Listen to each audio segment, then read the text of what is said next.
The Wolf and the 7 Little Kids. There was once upon a time an old goat who had 7 little kids and loved them with all the love of a mother for her children. One day she wanted to go into the forest and fetch some food, so she called all 7 to her and said, "Dear children, I have to go into the forest. Be on your guard against the wolf. If he comes in, he will devour you all, skin, hair, and everything. The wretch often disguises himself, but you will know him at once by his rough voice and his black feet." The kid said, "Dear mother, we will take good care of ourselves. You may go away without any anxiety." Then the old one bleated and went on her way with an easy mind. It was not long before someone knocked at the house door and called, "Open the door, dear children. Your mother is here and has brought something back with her for each of you." But the little kids knew that it was the wolf by the rough voice. "We will not open the door," cried they. "You are not our mother. She has a soft, pleasant voice, but your voice is rough. You are the wolf." Then the wolf went away to a shopkeeper and bought himself a great lump of chalk, ate this and made his voice soft with it. Then he came back, knocked at the door of the house and called, "Open the door, dear children. Your mother is here and has brought something back with her for each of you." But the wolf had laid his black paws against the window, and the children saw them and cried, "We will not open the door. Our mother has not black feet like you. You are the wolf."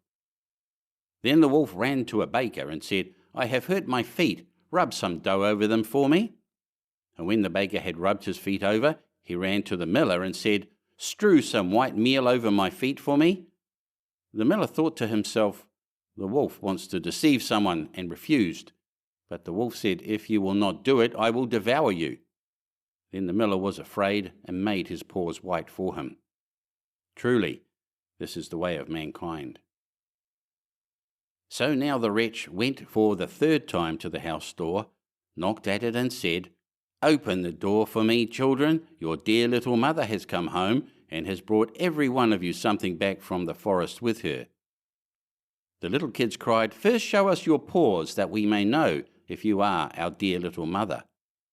Then he put his paws in through the window, and when the kids saw that they were white, they believed that all he said was true, and opened the door. But who should come in but the wolf? They were terrified and wanted to hide themselves. One sprang under the table, the second into the bed, the third into the stove, the fourth into the kitchen, the 5th into the cupboard, the 6th under the washing bowl, and the 7th into the clock case. But the wolf found them all, and used no great ceremony. One after the other, he swallowed them down his throat. The youngest, who was in the clock case, was the only one he did not find. When the wolf had satisfied his appetite, he took himself off, laid himself down under a tree in the green meadow outside, and began to sleep. Soon afterwards, the old goat came home again from the forest. Ah, what a sight she saw there! The house door stood wide open. The table, chairs, and benches were thrown down, the washing bowl lay broken to pieces, and the quilts and pillows were pulled off the bed. She sought her children, but they were nowhere to be found. She called them one after another by name, but no one answered. At last, when she came to the youngest, a soft voice cried, "Dear mother, I am in the clock case." She took the kid out, and it told her that the wolf had come and had eaten all the others. Then you may imagine how she wept over her poor children. At length, in her grief, she went out, and the youngest kid ran with her. When they came to the meadow, there lay the wolf by the tree, and snored so loud that the branches shook. She looked at him on every side, and saw that something was moving and struggling in his gorged belly. "Ah, heavens!" she said. "Is it possible that my poor children, whom he has swallowed down for his supper, can be still alive?" Then the kid had to run home and fetch scissors and a needle and thread, and the goat cut open the monster's stomach, and hardly had she made one cut than one little kid thrust its head out, and when she had cut farther, all 6 sprang out, one after another, and were all still alive, and had suffered no injury whatever, for in his greediness the monster had swallowed them down whole. What rejoicing there was! They embraced their dear mother and jumped like a tailor at his wedding. The mother, however, said, "Now go and look for some big stones, and we will fill the wicked beast's stomach with them while he is still asleep."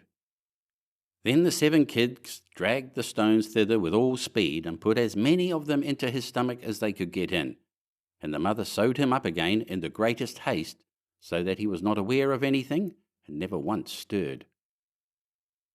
When the wolf at length had had his fill of sleep, he got on his legs, and as the stones in his stomach made him very thirsty, he wanted to go to a well to drink. But when he began to walk and to move about, the stones in his stomach knocked against each other and rattled.